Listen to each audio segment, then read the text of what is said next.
Bonjour, nous allons nous intéresser à la somme de deux vecteurs. Pour cela, on va prendre déjà deux vecteurs comme nous l'avons vu précédemment, c'est-à-dire une première translation de vecteur U, qui est représenté ici, puis une deuxième translation T' de vecteur V, ici. On va enchaîner ces deux translations. Pour enchaîner ces deux translations, eh bien, il faut qu'on prenne un point M. On applique la translation de vecteur U sur ce point M. J'obtiens le point M'. Et à partir de ce point M', j'applique la translation de vecteur V. Et j'obtiens le point M seconde. Eh bien, le vecteur que j'obtiens en parlant de la translation qui transforme M en M seconde, je vais l'appeler W. Et ce vecteur W, eh bien, on dira que c'est la somme du vecteur U et du vecteur V. Voilà donc la définition de la somme de deux vecteurs. Le vecteur W est la somme du vecteur U et du vecteur V.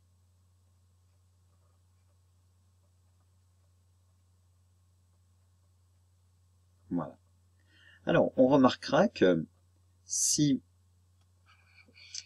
je décide de faire ces translations dans un autre sens, en commençant d'abord par la translation de vecteur V, alors toujours en partant de M, donc j'effectue la translation de vecteur V, donc à partir du point M, je trace une droite parallèle, je prends le même sens que le vecteur V et la même longueur, j'obtiens le point M1, puis ensuite à partir du point M1, j'effectue la translation de vecteur U, donc c'est-à-dire une droite parallèle passant par M1 et parallèle à la droite qui porte le vecteur U, d'accord, dans le même sens, et avec la même longueur, j'obtiens le point M seconde. Donc ici, j'ai mon vecteur U.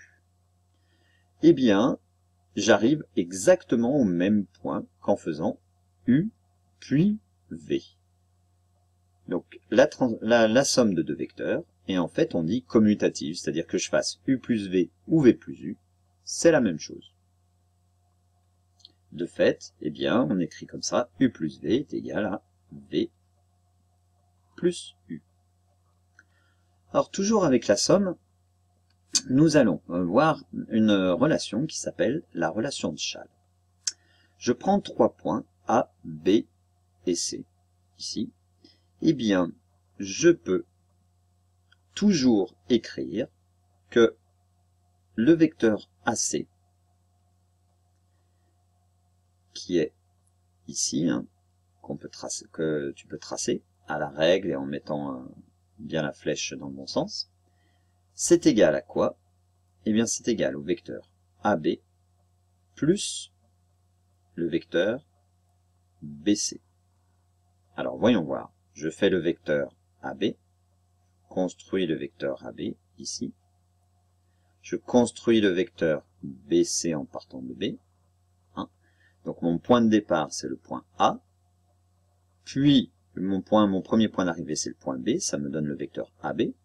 En partant de ce même point, c'est mon point de départ, le point B. Mon point d'arrivée, c'est le point C. Je construis BC.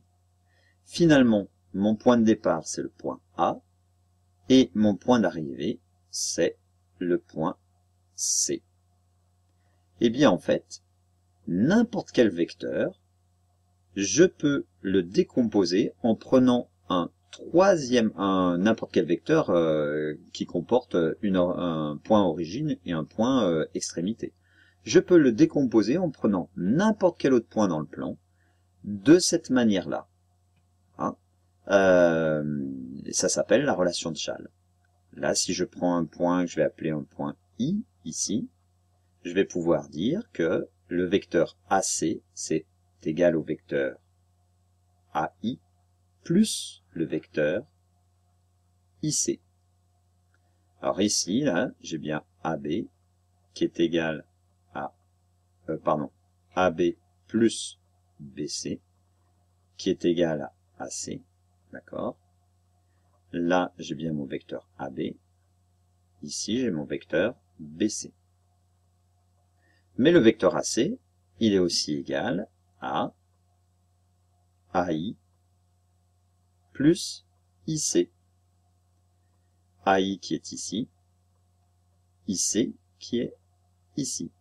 Et ça, je peux le faire avec une infinité de points. Hein, c'est quelque chose qui nous sera très utile. Alors, quelques exemples. On va prendre 3 points A, B et C du plan.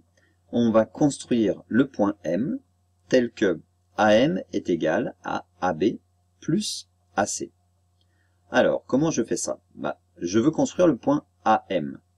C'est-à-dire que mon point de départ est le point A, ici. Mon point d'arrivée, je ne le connais pas encore. À partir de mon point de départ A, je construis le vecteur AB. Donc ça tombe bien, c'est celui-là. Donc tu peux le tracer, AB. Mon premier point d'arrivée, c'est le point B. Mais je n'ai pas fini. À partir de ce point B, qu'est-ce qu'on me dit? Il faut que je construise le vecteur AC. AC, c'est ce vecteur-ci.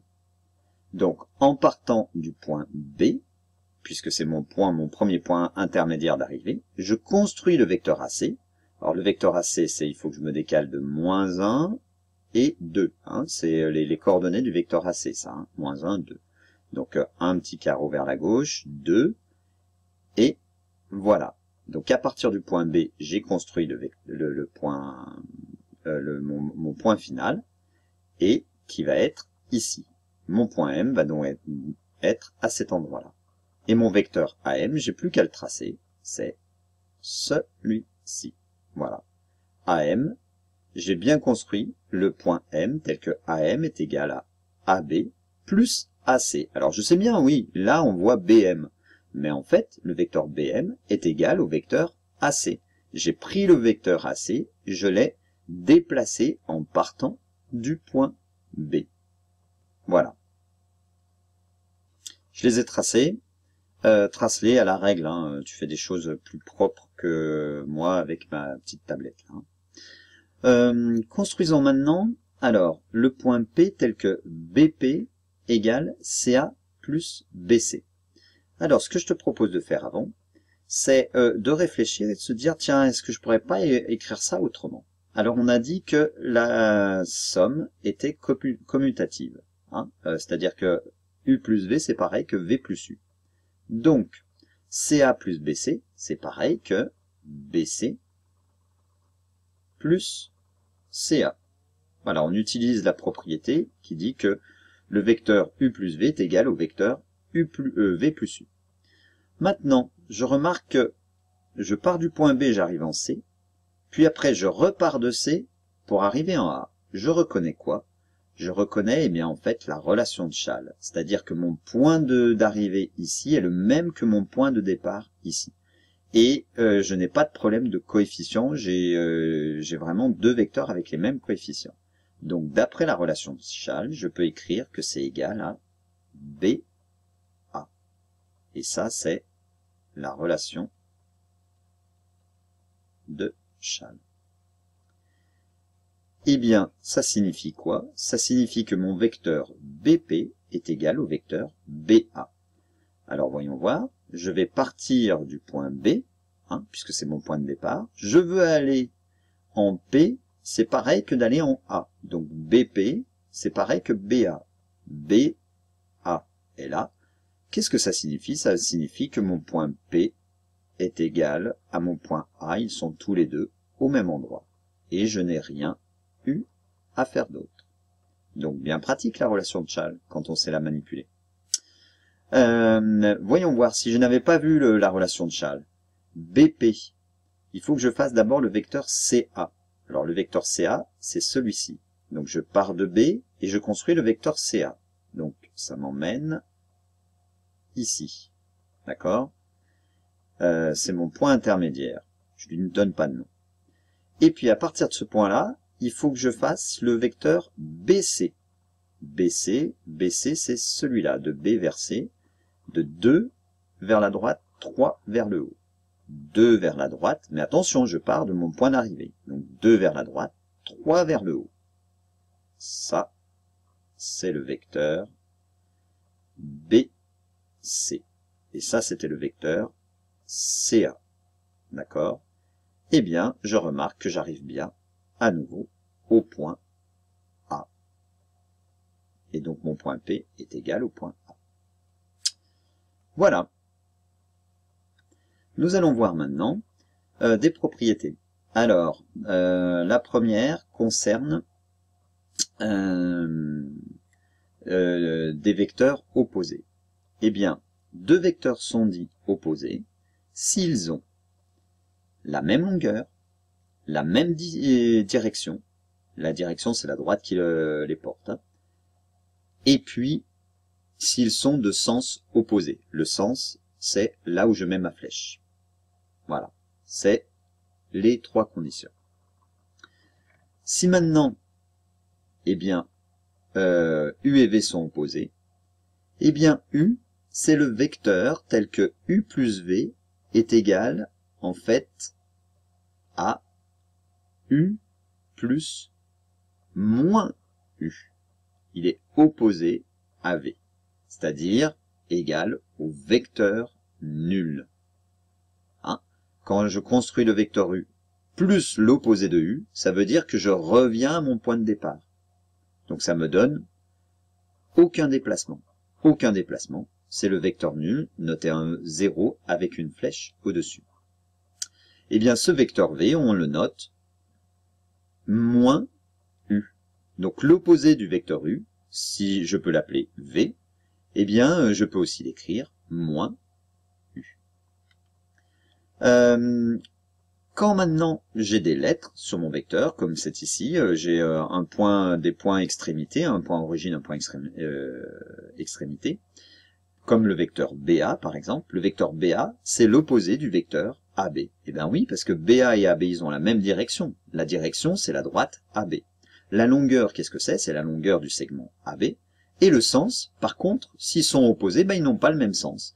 Le vecteur BA, son sens, c'est de B vers A. Le vecteur AB, son sens, c'est de A vers B. Donc, le vecteur BA est égal à moins AB. Je peux donc écrire aussi, quand j'ai U moins le vecteur V, que c'est égal à U plus moins V. Tout ce que je viens de dire, là, c'est écrit là. Donc, mets sur pause et reprends-le. Et j'ai fait des petits schémas. Hein, là, c'est mon vecteur U. Quand je fais U, là, c'est mon vecteur V. Le vecteur moins V, c'est celui-là. Quand je fais U plus moins V, U plus moins V, c'est celui-là. Donc, moins V. U moins V, c'est le vecteur somme que je lis ici. Voilà. Alors, voyons un exemple.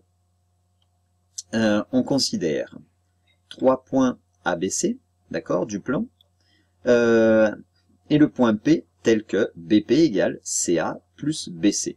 Alors, écrire autrement le vecteur BP, puis construire le point P. On l'a déjà fait au-dessus, hein, donc ça, tu vas savoir le refaire, hein, j'en suis sûr. Tu vas pouvoir dire que utiliser la relation de Chasles, hein, ou pas d'ailleurs, si tu veux t'entraîner à construire les vecteurs. Donc BP, c'est égal à BC plus CA, d'accord, puisque la somme de deux vecteurs est commutative. J'ai le même point d'arrivée, hop ça, il faut effacer ça. J'ai le même point d'arrivée que le point de départ, ici au milieu, donc c'est égal au vecteur BA. Donc, où est le point P? Eh bien, le point P est en A. Deuxième chose, on prend I milieu de AB. Alors, je construis le segment AB. I est ici. I, milieu de AB. Montrer que AI plus BI égale vecteur nul. Alors, le vecteur AI, c'est celui-là. Le vecteur BI, c'est celui-là. Qu'est-ce que je remarque? je remarque que le vecteur BI, en fait, c'est l'opposé du vecteur AI, d'accord? Puisque BI, il a la même direction que AI. Bah oui, I étant le milieu de AB, A, I et B sont alignés. Donc BI, c'est la droite BI est égale à la droite AB. Et la droite AI est égale à la droite AB. Donc ces deux vecteurs, AI et BI, ont la même direction. Ils ont la même longueur puisque I est le milieu de AB. Donc BI est égal à AI. Et puis par contre, ils sont de sens opposé puisque là je vais de B vers I et là je vais de A vers I. Donc je peux dire que BI est égal à moins AI. Donc AI plus BI, c'est égal à AI moins AI. AI moins AI, eh bien c'est un vecteur plus son opposé, ça fait vecteur nul. Je te rappelle, donc AI et BI ont même direction, hein.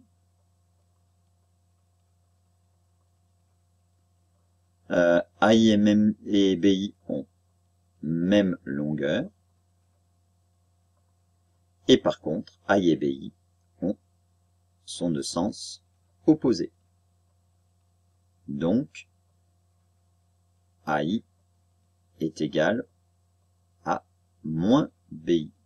Ou encore, BI est égal à moins AI. On peut l'écrire de deux façons différentes. Voilà. Allez, je te laisse tranquille pour cette fois. C'était la somme de deux vecteurs. À bientôt. Bon courage.